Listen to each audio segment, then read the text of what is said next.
So for a long time, I've been wanting to show people how I make my version of ramen. It's a little strange, but I remember there was a book a long time ago and it was called like 101 Ways to Make Ramen.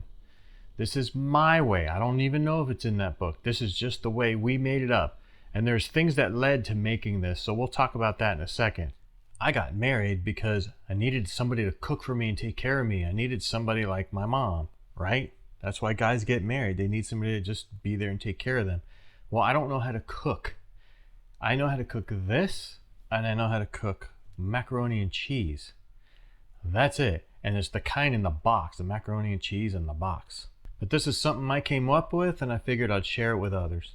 So even though there's many ways to make it, how did we come up with this particular recipe? We used to put like cheese in it. I used to drain all the water and then put the flavor packet in there. I used to use some water, you know, the way they say to do it. I didn't like that. We used to try one where we drained all the water. We put cheese whiz. We tried different types of cheeses. We've done so many different recipes just trying to get the ramen where I like it, because I don't like it the normal way. This is about a 1 quart pot. So we're going to put some water in this.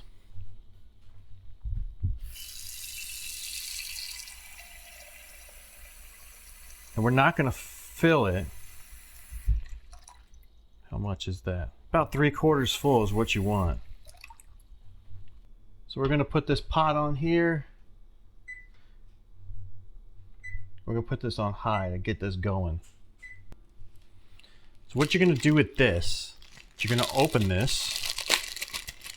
You're going to take out this packet and you're going to chuck it in the trash. So there's a reason for that. I'll show in a second. I don't know if it matters what flavor ramen you use because you throw the packet in the trash. I'm not sure if the noodles taste different. People argue with me with the macaroni and cheese. The different shapes taste different. I say they taste different. Other people say they don't. I say, yes, they do. So I'm going to have to test this with other flavors of ramen since I don't use the flavoring. If the ramen's just standard and I can use any flavor we want. So the next thing is, I don't know if it's Maggi, but it's caldo sabor a pollo. And what that is chicken bouillon. It's a powder. This is a powder. You don't want to use regular chicken bouillon. I mean, you can. This is better. This is in the Mexican section of the grocery store. We're going to use a 1 teaspoon measuring thing, and we're going to put 3 teaspoons in here. 3 level, well, somewhat level teaspoons. Drop this in there.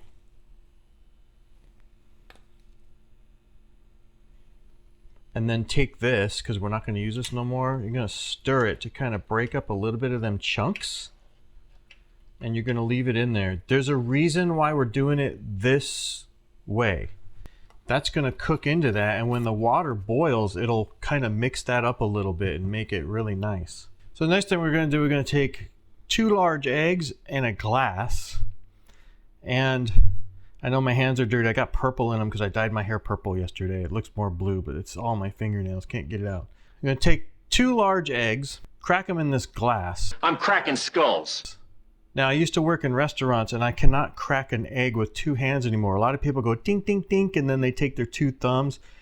If you just hit it once right on the edge, whether you're using a bowl or whatever, we're using a glass today, and you hold it like this, you're then going to split your fingers apart. So what you're going to see is this. I don't know how to do this any other way because I used to work in a restaurant and you're cooking breakfast and you're cracking eggs so fast you have to do it really quick. That's how you got to do it. So what we're going to do now, we're just going to break the yolks and then just kind of stir it. Kind of like scrambled eggs. We're just going to get that stirred up right there and leave that. All right, so the water was boiling, so I'm going to stir this just to get that flavor down in there. We're now going to grab the chunk and drop it in there like that. Once that thing's been soaking a little bit, that square chunk, I'm then going to take this. You can use a regular spoon. I like this one because of these ridges. This is like a spaghetti spoon or something. I don't know what you call it. But it's good for these because it grabs the noodles, and you'll see later when we go to take them out how it works. We're just gonna kind of, I'm being very gentle, just kind of, I'm not stirring it. I like these things like as long as I can get them. Kind of like spaghetti, I don't like it broken. Just gonna get it so that they're in there and that this flavor of the bouillon gets in there. We're gonna leave that there for 6 minutes.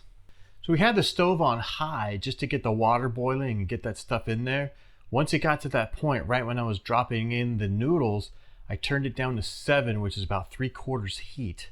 So I want to keep it to where it's not boiling, but it's not simmering. I want it in between. So you can see here on the stove camera here, it's somewhat boiling, but kind of not. And used to what it did in the old pot, we had to switch pots when we got this stove, it would turn them. So you don't want the thing boiling, but you don't want it just simmering. You want this weird in-between thing. So I'm going to come up here and stir it a couple times every once in a while. But what happens if you get it going correctly, it'll like, the noodles will start going around by themselves, so you don't have to stir it. You just leave it there and it works really well. For some reason, this pot isn't doing that thing that the old pot did. All right, it's been just about 6 minutes. It's about 5 minutes. We're gonna drop the egg in here. I'm gonna stir this up a bit and pour this in here. How this came about was I was trying to make egg drop soup one day, and I heard you kind of do that and do it slow. It didn't work. So now I just dump this in here, just like that. And then grab the spoon and start turning, get that thing mixed in there. And you're gonna have some egg chunks, but that's good.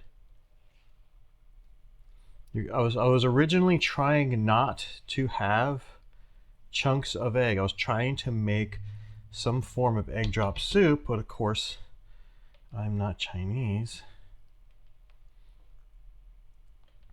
So I'm going to stir this a few times and then I'm going to let it go. I just want to stir it until I see. You can see it almost does look like a somewhat of an egg drop soup in there with the noodles. It kind of has that look to it in a way. So now I'm leaving the heat the same. Now, how do you know when it's done? So I'll show you in a second. If you watch the water, you're gonna see where it gets kind of like foamy, I guess you'd say.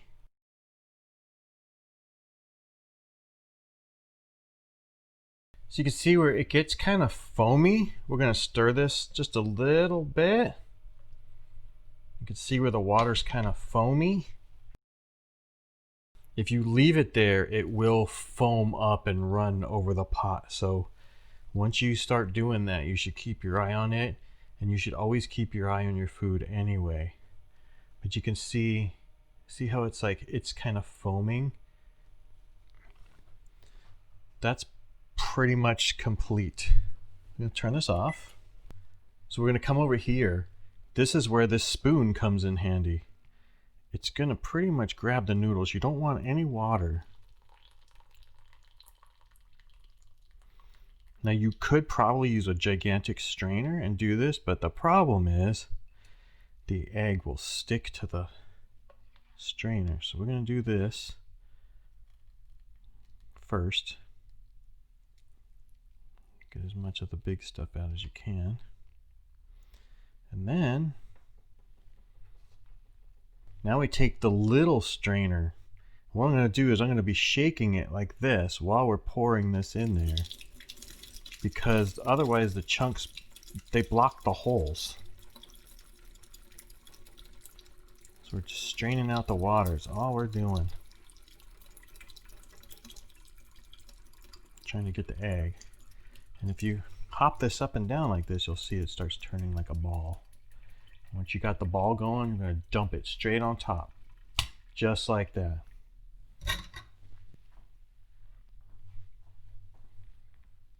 There you go. That's the John Ramen right there.